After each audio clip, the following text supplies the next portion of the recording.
اگر کہیں آپ نے انویسٹمنٹ کی ہے اور وہاں پر آپ کا رسک ہے اور آپ نے شرعی اصولوں کے مطابق کی ہے تو اگرچہ وہاں پر فکس ریٹرن بھی آ رہا ہے تو وہ بھی جائز ہے. جیسے آپ نے اگر کسی جگہ پہ انویسٹمنٹ کی ہے اور وہ کرایہ داری کے معاملے میں کی ہے تو وہاں سے آپ کو فکس ریٹرن ہی آئے گا، کیونکہ کرایہ داری کی اجرت تو پہلے سے طے ہونا ضروری ہے. اگر وہ اجرت طے نہ ہو تو جائز نہیں ہوگی. تو اس سے معلوم ہوا کہ کچھ جگہوں پہ فکس ریٹرن آئے گا اور کچھ جگہوں پہ ویریبل ریٹرن آئے گا، یعنی اتار چڑھاؤ کے ساتھ آئے گا. لیکن سود کا اصل دار و مدار اس پہ ہے کہ کیا انویسٹمنٹ شرعی اصولوں کے مطابق ہے اور کیا اس کے اندر آپ کا لاس کا رسک بھی ہے کہ آپ کو یہ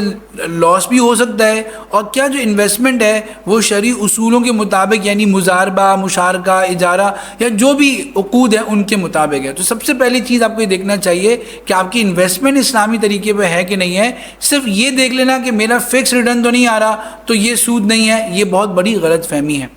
دوسرا جو اس سے ملتی جلتی لوگوں کو غلط فہمی ہے کہ جب ہم یہ بات کرتے ہیں، جیسے ابھی ہم نے بات کی کہ اگر آپ کا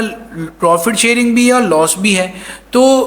لوگ یہ سمجھتے ہیں کہ جہاں بھی پروفٹ اینڈ لاس کا ذکر آ گیا وہ شریعہ کمپلائنٹ ہو گیا اور سود سے پاک ہو گیا. اب ہمارے ملک میں جب اسلامی بینکاری بالکل ابتدائی درجے میں آئی تھی اور صرف نام کی تبدیلی آئی تھی اور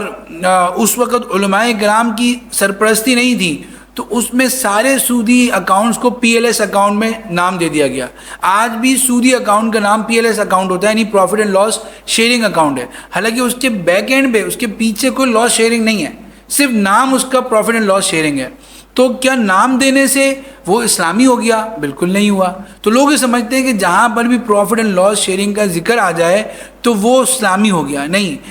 اس کا نام نہیں بدلے بلکہ اس کے پیچھے واقعتاً لاس شیئرنگ ہو. یعنی اگر آپ اسلامی بینکنگ کے اکاؤنٹ اوپننگ فارم دیکھیں تو اس کے اندر واقعتاً کلوز ہوتی ہے کہ آپ کو لاس بھی ہو سکتا ہے اور آپ کو پروفٹ بھی ہو سکتا ہے. تو اور واقعتاً بعض بینکوں میں، اسلامی بینکوں میں لاس ہوا بھی ہے. تو اس کو دیکھتے ہوئے ہم یہ دیکھیں گے کہ کیا واقعتاً وہاں پروفٹ اینڈ لاس شیئرنگ ہے اور کیا یہ علماء کرام کی زیر نگرانی ہو رہا ہے یا صرف پی ایل ایس کا نام لکھا ہوا ہے اور وہاں پر پروفٹ اینڈ لاس شیئرنگ نہیں ہے. تو یہ دوسری غلط فہمی بھی دور ہو گئی کہ صرف پی ایل ایس کا نام دیکھنے سے یہ سود سے پاک نہیں ہو جاتا. تیسری غلط فہمی اکثر ہمارے ان بھائیوں کو ہو جاتی ہے جو نان مسلم کنٹریز میں اور ویسٹ میں رہتے ہیں اور وہاں پر ان کو یہ اوپینین مل جاتا ہے کہ سود کا تعلق تو اسلامی حکومتوں سے ہے اور نان مسلم کنٹریز میں ہم سود کا لین دین کر سکتے ہیں. اور ایک ضعیف روایت پیش کر دی جاتی ہے لا ربا بین المسلم والحربی، اور اس کی بنیاد پر بعض ریسرچز شو کر دی جاتی ہیں کہ بھئی ربا کا تعلق مسلمان اور حربی یعنی نان مسلم سے نہیں ہے تو اس لیے آپ ان سے سود کا معاملہ کر سکتے ہیں. دیکھیں قرآن کریم میں سود پر جتنی تنبیہ کی گئی ہے کہیں پر بھی یہ کلاسیفیکیشن نہیں کی گئی ہے کہ یہ ساری تنبیہات جو ہے وہ اسلامی حکومت میں ہے. نہیں،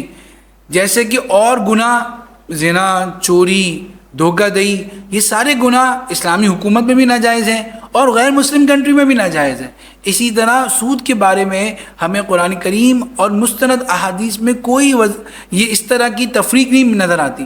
اس لیے جمہور علماء کرام اور اکابر مفتیان کرام کا یہ فتویٰ یہ ہے کہ سود کا کوئی تعلق نہیں ہے جغرافی سرحدوں سے، بلکہ سود ہر جگہ پہ منع ہے. اور سود کی اتنی سخت ممانعت بھی ہے کہ اگر ہم اس مسئلے کے اندر نرم پہلو کو نہ لیں بلکہ ہم احتیاط کا پہلو لیں تو زیادہ بہتر ہے. اس لیے ہم دیکھتے ہیں کہ ہمارے وہ بھائی اور ہمارے وہ مسلمان جو غیر مسلم کنٹری میں رہتے ہیں ان کو بھی اپنے گھر لینے کے لیے، اپنی سواری لینے کے لیے مارگیج پہ اور انٹرسٹ پہ فائنینسنگ نہیں لینی چاہیے، بلکہ اب تو الحمدللہ بہت سارے غیر مسلم ممالک میں بھی اسلامی بینکس وجود میں آ گئے ہیں یا پرائیویٹ پارٹنرشپ کے طور پر بہت سارے پرائیویٹ ادارے بھی جو ہے فائنینسنگ پرووائڈ کر رہے ہیں. تو اسلامی اصولوں کے مطابق فائنینسنگ لینی چاہیے اور یہ کمزور موقف کو سامنے رکھتے ہوئے اس میں کہیں بھی غلط فہمی کا شکار نہیں ہونا چاہیے کہ سود جو ہے وہ دارالحرب میں یا سود جو ہے وہ کافر کے ساتھ نہیں ہوتا. میں اس پہ صرف یہ وضاحت کرتے چلوں کہ اس موقف کے پیچھے بڑے معتبر علماء کے بھی نام آتے ہیں لیکن ان کے موقف کو صحیح سمجھا نہیں گیا ہے اور انہوں نے بھی اس موقف میں جس میں انہوں نے حربی کے ساتھ یعنی اس